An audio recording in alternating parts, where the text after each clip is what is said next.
my channel. Today I'm coming at ya with another unboxing video. For the month of October, I got the BookieBox and an Owlcrate box.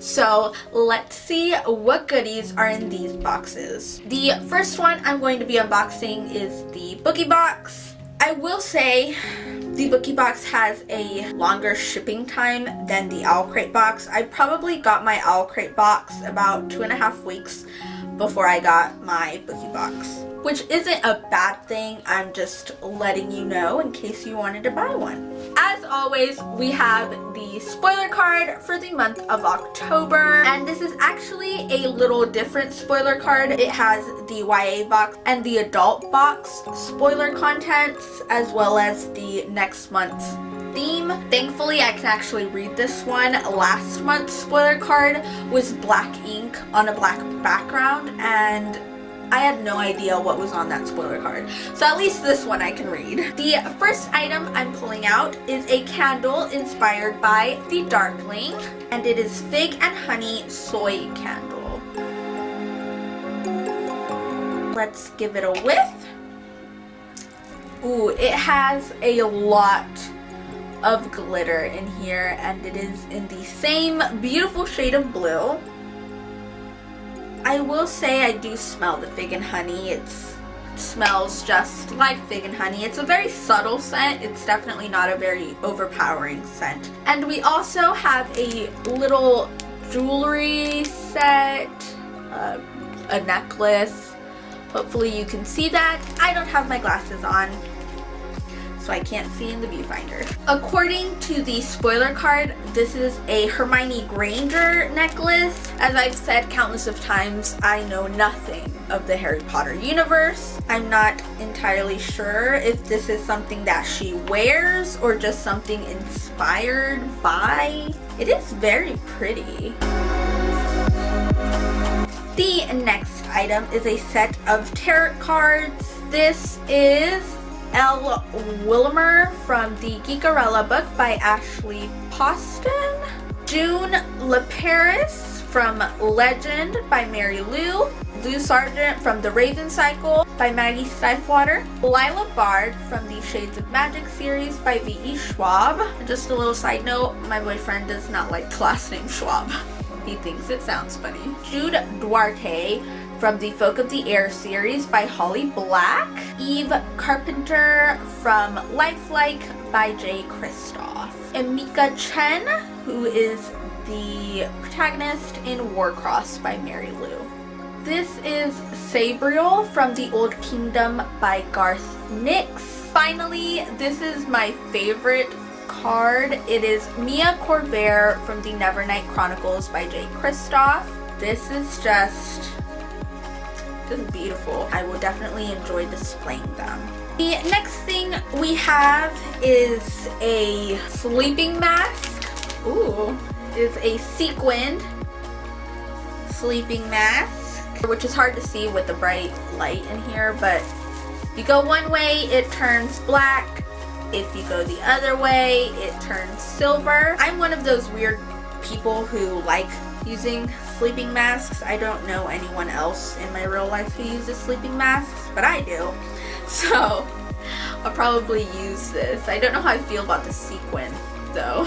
And as always, we have the bookmark of the month, and it reads, "Her spine was steel, her heart was armor, her eyes were fire." And that is a quote from And I Darken. And finally, we get to the book of the month.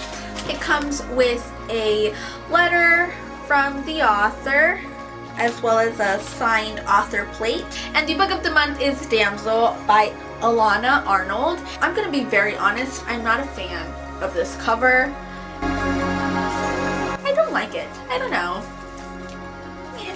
So in the Kingdom of Harding, there's a tradition. Don't judge me! In the Kingdom of Harding, there is a tradition, or a rite. It's happened for tons of years and no one questions it. Anytime the king dies, his son must venture out into the Greylands, slay a dragon, and save a damsel. This damsel is also who is to become his bride. So when Amma, our main character, wakes up in the arms of Prince Emery, she has no recollection of what happened before that point. She doesn't remember being with the dragon or any of the horrors she must have faced. All she knows is what this prince is telling her. She ends up learning information about these dragons and about this tradition with the damsels. It's not what it seems. There's more to this story. There are more dangers now than what there were before. I'm curious to know what exactly is the deal with the dragons and the damsels. Overall, I think that was an okay box. I definitely thought last month's box was a lot better. Now, moving on to the Owlcrate box. This is my very first Owlcrate box, and I was actually very excited for it because this month we actually got 2 books rather than 1. We have the spoiler card, and the theme for October was Lost in the Bookstore. The artwork is not my favorite. It's not bad, it's just not my favorite, so I probably won't be putting it on my print wall. The first item that we have, which I'm very excited for, are a pair of bookish socks, and tell me they are not amazing. So the left sock says book, and then the right sock says nerd, and that is just so amazing. The next item is a print card, and I'm going to say it is Harry Potter inspired just because we have an owl. I'm pretty sure owls are like a big thing in Harry Potter. It is a mirror of Ersed's reflection. Ooh, ow. Ooh. We have a clutch, and it says books are a uniquely portable magic, and tell me that's not true.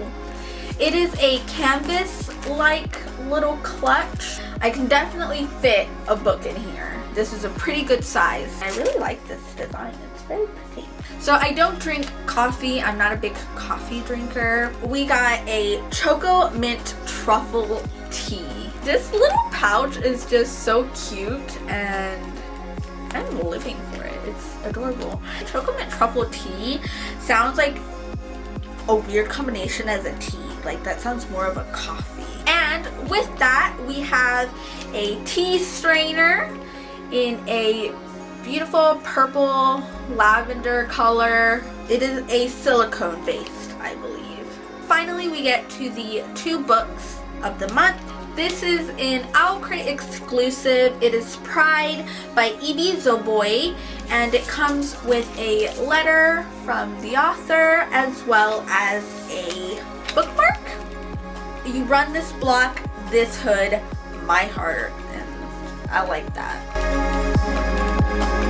Pride, which is the one of the books of the month, is actually a Pride and Prejudice retelling, but the main characters have Afro-Latino roots, so it is in a modern setting. I've never read Pride and Prejudice. I'm not interested in reading any of the classics. It's just not what I enjoy. I think that's pretty self-explanatory about what the plot or what this book is about. It's a Pride and Prejudice modern retelling with Afro-Latino main characters. And I do very much like this cover, and it doesn't seem like a very long book either. It seems like this would go quite quickly. I'm interested in giving this a read, and maybe I'll be interested in reading the original Pride and Prejudice as well. Before it was even revealed that there was going to be 2 books in this box, I wanted this box just for solely this book. We have an author, a letter from the author, which I love. And we also have a bookmark that accompanies the main book that reads, "Absolute power can corrupt even the purest of hearts." And if you have not guessed what book it is Shadow of the Fox by Julie Kagawa.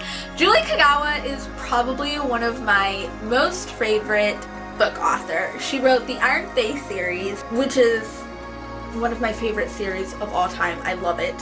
And I'm so excited for this book. This Owlcrate exclusive cover is to die for. It's metallic, it's mysterious. I love everything about this book and I'm so glad that I got this box. So this is a Japanese inspired fantasy. It is about this scroll that has the power to invoke this great Kami dragon. The Kami dragon is allowed to grant one wish, and the Kami dragon was actually summoned many years ago, and because of the wish that was asked for, it plunged the land of Iwagoto into darkness and chaos. So now fast forward and we have Yumeko, who has been raised by monks. Now there's a very interesting thing about Yumeko. She is half kitsune, or fox, and half human. And she has the ability over illusions, and she, obviously is mischievous as a fox would be. Her home, or what she has known as home, and her adoptive family is burned down to the ground. Everyone is killed, and she flees the temple with one half of this scroll. So no one's been able to summon the great Kami dragon because the scroll is apparently broken up into 2 parts, and you need both parts in order to summon the Kami dragon. Fate brings Yumeko into the path of Cage, who was a samurai from the Shadow Clan. Cage has been ordered to find the scroll, to hunt it down. That's what he is. He's a hunter. And so Yumeko forms a tentative alliance with him in hopes of surviving and finding the other half of the scroll. Not only are they racing to find the other half of the scroll, but apparently there's also a demon army who is after her. Things can't ever be easy. It sounds very, very promising. I will probably be picking up this book next. I haven't read anything else by Julie Kagawa, which sounds strange because I just said she's my favorite author. But I haven't read anything other than The Iron Fae from her. So I'm very excited to read this, and hopefully I will love it just as much as I loved the Iron Fae series. Given a lot of time has passed between these 2 series, but still, I'm excited to grow with her and see how her writing has evolved, and I will definitely give you guys my thoughts. Those were all the great things that were in this box. Leave me a comment down below if there are any other Bookish subscription boxes that you would like me to order and unbox for you guys, and I'll definitely give them a try. Please give this video a thumbs up if you enjoyed it. Please subscribe if you haven't already. I am so close to 100 subscribers and I'm giddy just thinking about it. Thank you so much for watching. My name is Elle. I love unboxings, and I'll see you in next time's video.